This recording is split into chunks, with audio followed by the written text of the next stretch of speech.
আমি অতি সাধারণ একটি ছেলে, বাবা মায়ের একমাত্র সন্তান। তাই বাবা মা আমাকে খুব ভালোবাসে। আমি যেমন বাবা মাকে ছেড়ে কখনো থাকতে পারি না, তেমনি বাবা মাও আমাকে ছেড়ে কখনোই থাকতে পারে না। পৃথিবীতে আমার বাবা মাই সব। বর্তমানে আমি একটি বেকার ছেলে, লেখাপড়া শেষ করে এখনও কোনো চাকরিই পাইনি। অনেক জায়গায় চাকরির জন্য অবশ্য আবেদনও করেছি, কিন্তু কোনো চাকরির দেখা এখনও মেলেনি। সারাদিন বাসায় শুয়ে থাকা, টিভি দেখা আর বিকেলের দিকে বন্ধুদের সাথে আড্ডা দেওয়া ছাড়া কোনো কাজই নেই আমার আর এর জন্য বাবা মায়ের কাছে বকুনিও খেতে হয়, কারণ লেখাপড়া শেষ করেও বাবার হোটেলে খেতে হচ্ছে আমাকে। কিন্তু আমি কি করব? চাকরির জন্য তো অনেক জায়গায় আবেদন করেছি, দুর্ভাগ্য এখনও চাকরি পাইনি। এদিকে বাবা মা আমাকে বিয়ে দেওয়ার জন্য উঠে পড়ে লেগেছে। অনেক জায়গায় মেয়েও দেখেছে, কিন্তু আমি বিয়ে করতে কখনো রাজি হইনি। বাবা মাকে আমি সাফ জানিয়ে দিয়েছি যে যতদিন না কোনো চাকরি পাচ্ছি ততদিন আমি বিয়ে করব না। অনেকের মুখে শুনেছি বিয়ে মানে একটি প্যারাময় জীবন। শুনেছি মেয়েদের সাজুগুজু করতে নাকি মাসে 5,000 টাকার প্লাস কসমেটিক্স ইত্যাদি, এসব আরও কত কি লাগে। এসব জিনিস তো আমি এত নামও জানি না। আমার তো একটা টাকাও রোজগার নেই। বিয়ে করে বউয়ের এসব চাহিদা মেটানো আমার দ্বারা একদমই সম্ভব না। এভাবেই চলছিল আমার জীবন। হঠাৎ একদিন একটা অপরিচিত নাম্বার থেকে কল আসলো। ফোনটা রিসিভ করে সালাম দিলাম। শুভেচ্ছা বিনিময় করার পর বলল, আপনি কি আবির বলছেন? হ্যাঁ, আমি আবির বলছি। আপনার জন্য একটি খুশির খবর আছে। আপনি আমাদের অফিসে যে চাকরির জন্য আবেদন করছিলেন সেই চাকরি আপনি পেয়ে গেছেন। আমি খুশিতে নাচতে শুরু করলাম। আমি চাকরি পাওয়ার কথাটা বাবা মাকে জানালাম। বাবা মা তো খুবই খুশি হলেন। বাবা মাকে দেখে মনে হচ্ছে পৃথিবীর সব সুখ যেন তাদের মাঝে এসে বিরাজমান করেছে। চাকরিটা পেয়ে নিজেকে অনেক ভাগ্যবান মনে হচ্ছে। যাই হোক, কাল থেকে নতুন অফিসে নতুন চাকরি। তাই রাতের খাবার খেয়ে তাড়াতাড়ি শুয়ে পড়লাম। তাড়াতাড়ি আমি কখনোই ঘুমাই না। রাত 12টা না বাজলে আমার চোখে ঘুমই আসে না। আর সকালে 8টার আগে কোনোদিন ঘুম থেকেই উঠি না। তাই সকাল সকাল ওঠার জন্য মোবাইলে অ্যালার্ম দিয়ে রাখলাম। সকালে ঘুম থেকে উঠে ফ্রেশ হয়ে কিছু হালকা পাতলা নাস্তা করে বাইকটা নিয়ে অফিসের উদ্দেশ্যে রওনা দিলাম। সারা দিন অফিস করে বাসায় আসলাম। বাড়িতে আসতে না আসতেই মায়ের আবদার, বাবা, তুই এবার বিয়ে কর। এখন তো চাকরি পেয়েছিস, আমি আর কতদিন তোকে রান্না করে খাওয়াবো? আমি কোনোভাবেই যেন আম্মাকে বোঝাতেই পারলাম না। মা জোর ধরে বসলো, সামনের সপ্তাহে ছুটির দিনে মেয়ে দেখতে যেতে হবে। শেষ পর্যন্ত মাকে বোঝাতে না পেরে রাজি হলাম। বিয়ে তো এখন করবই না, জাস্ট মায়ের আবদারটা রাখার জন্য যাব। অবশেষে মেয়ে দেখার জন্য পাত্রীপক্ষের বাড়ির উদ্দেশ্যে রওনা দিলাম, বাবা মা আর আমি। পাত্রীর বাড়ির সামনে এসেই পৌঁছালাম। আমি কিছুটা লজ্জাবোধ করছি, কিন্তু মনে মনে নিজেকে বললাম, আবির, এতটা লজ্জাবোধ না করে বাড়ির ভিতরে ঢুকে পড়। সবাই সবার সাথে কথা বলছে, আমি একটা অসহায় বাচ্চার মতো চুপচাপ দাঁড়িয়ে রইলাম। কিছুক্ষণ পর মেয়ে আসলো। নীল শাড়ি পরে, চেহারা দেখা যাচ্ছে না, ইয়া বড় একটা ঘোমটা দিয়ে হাতে চায়ের কাপ নিয়ে আছে। আমার সামনে সোফার সিটে এসে বসলো। এরপর কোথা থেকে যেন একটা ছোট বাচ্চা এসে বলল আদো আদো গলায়, আপু আপু, এটা কি আমার দুলাভাই হবে? কথাটি বলা মাত্রই ঘোমটার ভিতর থেকে একটা হাসির শব্দ পেলাম। আমি নিজেও লজ্জাবোধ করলাম। শেষ পর্যন্ত বাবা মার মেয়ে পছন্দ হলো। আমি একটিবারের জন্য মেয়ের মুখের দিকে তাকাইনি, কারণ এখন আমার বিয়ে করার কোনো ইচ্ছাই নেই। আমাদের দুজনকে কথা বলার জন্য একটি সাইডের রুমে যেতে বলল। এই কথা শোনা মাত্রই আমার গলা শুকিয়ে একদম কাঠ হয়ে গেল। সামনে ছিল পানির গ্লাস, এক গ্লাস পানি খেয়ে নিলাম। সেই সাথে আমার হাঁটুর বাটি কাঁপতে শুরু করলো। মনে মনে বললাম, আবির, নিজের ব্যালেন্সটা একটু ঠিক রাখ। এই বলে ঝাড়া মেরে উঠে দুজনে পাশের রুমে গেলাম। আমি মাথা নিচু করে আছি, দুজনেই চুপচাপ। মনে হচ্ছে যেন আমাদেরকে এখানে পাঠিয়েছে কথা বলার জন্য না, পাঠিয়েছে নীরবতা পালন করার জন্য। আমি কথা বলবো কিভাবে? আমি তো মেয়ের নামটা পর্যন্তও জানি না। কিছুক্ষণ পর মুখ পানে তাকিয়ে দেখি মেয়ে তো মাশা আল্লাহ অসাধারণ সুন্দর। তাই নিজের জড়তা কাটিয়ে জিজ্ঞাসা করেই বসলাম, এই যে, আপনার নাম কি? এই কথা বলা মাত্রই মেয়েটির রাগী কণ্ঠে, শুনুন, আমার নাম জেনে আপনার কোনো কাজ নেই। আমি এই বিয়েতে একদমই রাজি না। আমি লেখাপড়া করতে চাই। শুধুমাত্র আব্বু আম্মুর জন্য আমি আপনাদের সামনে এসেছি। এই যে, আপনিও শুনে রাখুন, আমারও না বিয়ে করার কোনো ইচ্ছা নাই। হ্যাঁ, শুধুমাত্র মায়ের কথা রাখার জন্য এসেছি। সব যাই হোক, বিয়ে তো আমরা করছি না। আপনার নামটা তো জানতে পারি নাকি? আমার নাম রূপসী আক্তার রিয়া। আর আপনার নাম? আমি আবির। এই বলে আমি রুম থেকে চলে আসলাম। তারপর রিহার বাবা মা, আমার বাবা মা এদিকে বিয়ের জন্য একদম দিনখান সব ঠিক করা শেষ। সামনের সপ্তাহে নাকি আমাদের বিয়ে। সেখানে আমার কথা বলার কোনো চান্সই নাই। বাড়ি ফিরে আমি সাফ মাকে জানিয়ে দিলাম আমি এই মেয়েকে বিয়ে করব না। বিয়ে করবি না মানে?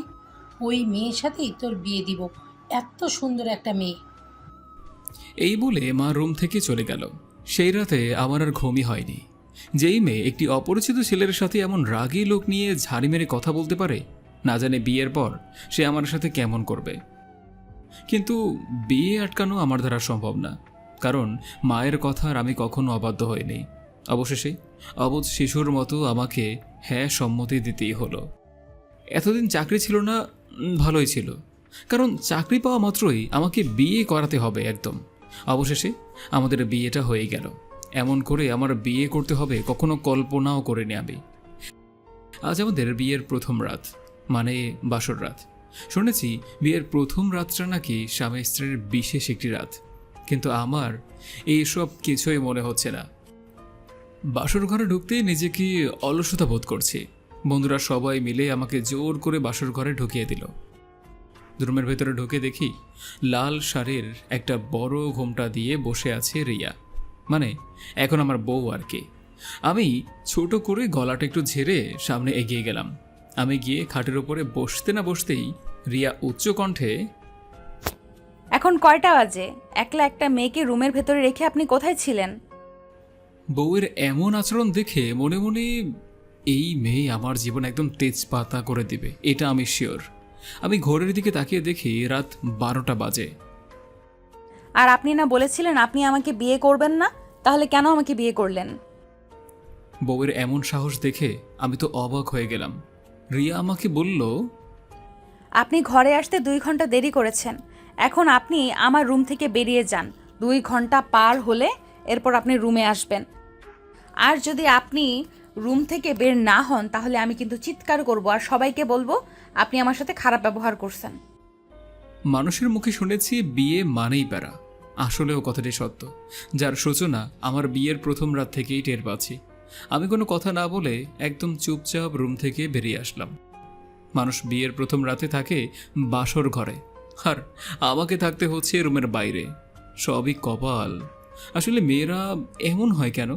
কান্না করলেও জিতবে, আবার জেদ ধরলেও জিতবে। এরা কখনো হারতেই চায় না। কোনো কিছু করে যখন না হবে তখন কান্না শুরু। ওফো, ভাগ্য ভালো যে রুমের বাইরে এসে দেখি কেউ নাই, না হলে মান সম্মান আমার জানালা দিয়ে পালিয়ে যেত। মশা আওয়াজ আমাকে কাছে পেয়ে ইচ্ছে মতো কামড় দিচ্ছে। মনে হচ্ছে যেন ঘড়ির কাঁটা আজ স্লো ঘুরছে। প্রতিটা সেকেন্ড আমার কাছে মনে হচ্ছে এক একটি ঘন্টার মতো। মানুষ নতুন বিয়ে করে বউকে নিয়ে রুমের ভিতরে থাকে, আর আমার এমনই কপাল, বউ ঘরের দরজা লক করে আরামে ঘুমাচ্ছে আর আমি রাত কাটাচ্ছি মশার সাথে। অনেক কষ্টে 2 ঘন্টা পার করলাম মশার সাথে যুদ্ধ করে। রুমের দরজার কাছে গিয়ে কলিং বেলটা বাজালাম। তারপর ভিতর থেকে কোনো সাড়া শব্দ পাচ্ছি না। 30 মিনিট ধরে কলিং বেলের শব্দে যখন কোনো সাড়া পেলাম না, নিজে নিজেই বলতে লাগলাম, তোর কপালে এমন একটা বউ জুটল যে কিনা বাসর রাতে স্বামীকে বাইরে রেখে বউ রুমের ভিতর আরাম করে ঘুমাচ্ছে। আমার ধৈর্যের বাঁধ ভেঙে যাচ্ছে। বাসর রাতে বউয়ের এমন ভালোবাসা দেখে আমার আবেগে কান্না করতে ইচ্ছে করতেছে, কিন্তু কান্না করাটা ছেলেদের শোভা পায় না। তাই তো চুপচাপ দরজার সামনে দাঁড়িয়ে নীরবতা পালন করছি আর কলিং বেল বাজাচ্ছি। যখন দেখলাম বেল বাজিয়ে কাজ হচ্ছে না, তখন জোর করে দরজায় একটা ধাক্কা দিলাম। দরজা খুলে গেল। তার মানে দরজা লক করা ছিল না। ওহো, অযথাই আমি 30 মিনিট ধরে কলিং বেল বাজাচ্ছিলাম। যদি একবার দরজায় ধাক্কা মারতাম তাহলে তো আমাকে এতক্ষণ ধরে রুমের বাইরে দাঁড়িয়ে থাকা লাগতো না। রুমের ভেতর প্রবেশ করে দেখি মহারানী নাক ডেকে আরামে ঘুমাচ্ছে। আমি খাটের উপরে গিয়ে এক পাশে বসলাম। এলোমেলো চুলে সুন্দর মুখটা যেন আরও অসম্ভব সুন্দর লাগছে। আমি ঘুমন্ত নিষ্পাপ মুখটার দিকে অধিক আগ্রহ নিয়ে রিয়ার মুখের দিকে তাকিয়ে থাকলাম। রিয়ার মুখে এলোমেলো চুলগুলো আলতোভাবে সরিয়ে দেওয়ার চেষ্টা করলাম। যেই না আমি রিয়ার অগোছালো চুলগুলো আলতোভাবে স্পর্শ করলাম, সাথে সাথেই রিয়ার ঘুম ভেঙে গেল। এই যে মিস্টার আবির, আপনি আমার খাটের উপর কি করছেন? যান, আপনি ফ্লোরের উপর ঘুমিয়ে পড়েন। আমার সাথে ঘুমানোর আশাটা কখনো করবেন না। রিয়া খাট থেকে বালিশটা ফ্লোরের উপর ছুঁড়ে ফেলে দিল। রিয়া আমার সাথে এত অভিমান কিসের সেটা আমি কোনোভাবেই বুঝতে পারছি না। আমি আর কিছু না বলে বাচ্চা ছেলের মতো করে ফ্লোরের ওপর শুয়ে পড়লাম। শালা, আমার ঘর, আমার খাট, আমার সব কিছু, আর আমাকে ঘুমাতে হবে ফ্লোরের উপর। আজ প্রথম রাত, ওর সাথে আমি কোনো ঝগড়া ঝামেলায় যেতে চাই না, তাই আমি কিছু বললাম না। আর মনে মনে ভাবতে লাগলাম, ও আমার সাথে কেন এমন আচরণ করছে? নাকি ওর কারোর সাথে রিলেশন আছে? না না, এটা আমি কি ভাবছি? কাউকে ভালো করে না জেনে শুনে ওর সম্পর্কে আমার এমন চিন্তা করাটা ঠিক হবে না। যাই হোক, আমার আজ ঘুমের 12টা বাজবে মহারানীর নাক ডাকার কারণে। আমার ঘুম তো জানালা দিয়ে পালিয়ে গিয়েছে। এ কেমন গুন্ডি মেয়ে, বাসর ঘরে স্বামীকে নিচে ফ্লোরে শুইয়ে রেখে নিজে খাটের উপর আরাম করে নাক ডেকে ডেকে ঘুমাচ্ছে। ইচ্ছে তো করছে নাক দুটোতে একদম সুপরগুলো আটকে দিই, কিন্তু নতুন বউ বলে কথা, কিছুই করার নেই, সবই আমার কপাল। অনেক কষ্টে রাত শেষে চারদিকে পাখির কলরব, মিষ্টি কণ্ঠে সকাল হলো। জানলা দিয়ে সূর্যের আলো আমার ঘরে প্রবেশ করল। দরজায় কলিং বেল বাজছে। তড়িঘড়ি করে আমি উঠে পড়লাম। নিশ্চিত মা চা নিয়ে এসেছে। যদি দেখে যে আমি ফ্লোরে ঘুমিয়ে আছি, তাহলে মান সম্মানের 12টা বেজে যাবে। ওদিকে মহারানী, সে তো মরার মতো করে এখনও শুয়ে আছে। আমি ফ্লোরের ওপর থেকে বালিশটা খাটের ওপর রেখে দিলাম। তারপর দরজা খুলে দেখি মা চা নিয়ে দরজার সামনে দাঁড়িয়ে আছে। মা চা নিয়ে রুমের ভেতরে প্রবেশ করল। কি রে, বৌমাকে এখনো ডেকে দিসনি কেন? তোমার আদরের বৌমাকে তুমিই ডেকে দাও। শুনেছি নতুন বউ নাকি সকালবেলা উঠে শ্বশুর শাশুড়ির কাজে সাহায্য করে, আর এই মহারানীর ক্ষেত্রে দেখছি পুরোটাই উল্টো। নিজের মনের আনন্দে ঘুমাচ্ছে। আমি ফ্রেশ হয়ে নাস্তা করে অফিসের উদ্দেশ্যে রওনা হলাম। অফিসের কাজে ব্যস্ততার কারণে সারাদিন বাসায় একবারও ফোন করার সুযোগ পাইনি। মনে চাচ্ছিল যে একটাবার ফোন করি, কিন্তু কিছু করার নাই। অফিসের কোনো কাজে একটু ব্যাঘাত ঘটলেই বসের কাছে ঝাড়ি খেতে হবে। কিন্তু রিয়ার সুন্দর চেহারাটা যখন আমার চোখের সামনে ভেসে উঠছে, ততই যেন ও আমার মনের মাঝে একটু একটু করে জায়গা করে নিচ্ছে। অফিস শেষ করে বাসায় এসে দেখি মহারানী রুমের দরজা বন্ধ করে বসে আছে। আমি কয়েকবার কলিং বেল বাজানোর পর দরজা খুলল। মহারানীর রাগে সুন্দর মুখটা যেন আরও সুন্দর লাগছে। আবার রিয়ার মুখের দিকে তাকিয়ে যেন আমার মনটাই ভরছে না। কিন্তু গন্ডি মেয়েটা আমাকে একটুও বুঝল না। ওই মিস্টার, আপনি আমার দিকে এমন হা করে তাকিয়ে আছেন কেন? জীবনে কি কখনো মেয়ে মানুষ দেখেননি, তাই আমার দিকে এমন হা করে তাকিয়ে আছেন? আরে, নিজের বউকে দেখতে হলে কি আবার পারমিশন নিয়ে দেখতে হবে নাকি? আমি তো আমার বউকে দেখছি, অন্য কোনো মেয়েকে তো দেখছি না, তাই না?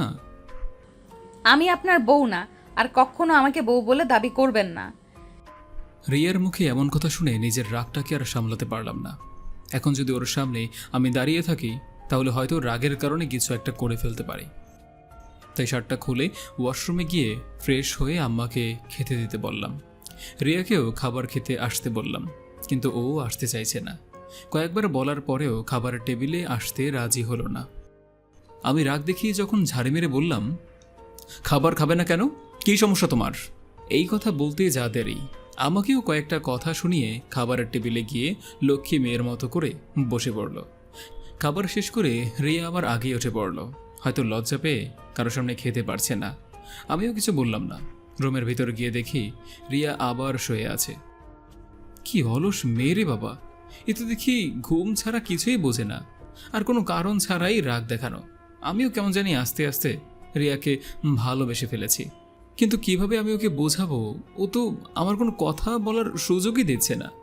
রুমের দরজাটা বন্ধ করে খাটের উপর গিয়ে বসলাম, কিন্তু আবার সেই একই কথা। আপনি আমার খাটের উপরে কেন বসলেন? আমি না আপনাকে বলেছি আপনি কখনো ভাববেন না যে আমরা কখনো একই খাটের উপর ঘুমাবো? আপনার যদি ঘুমানোর ইচ্ছেই হয় তাহলে নিচে গিয়ে ঘুমাবেন। কি আজব মেয়ে, একটু রোমান্টিকতা বলে কিচ্ছুই বোঝে না নাকি? মনে মনে আমিও ঠিক করলাম আমি ঘুমাবো নিচে আর তুমি ঘুমাবে খাটের উপরে।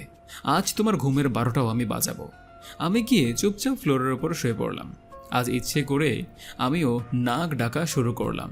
শুয়ে শুয়ে মনের আনন্দে আমি নাক ডাকছি, আর ওর দিকে আমি মিছিমিছি মাঝে মাঝে লুকিয়ে লুকিয়ে দেখছি যে ও কী করছে।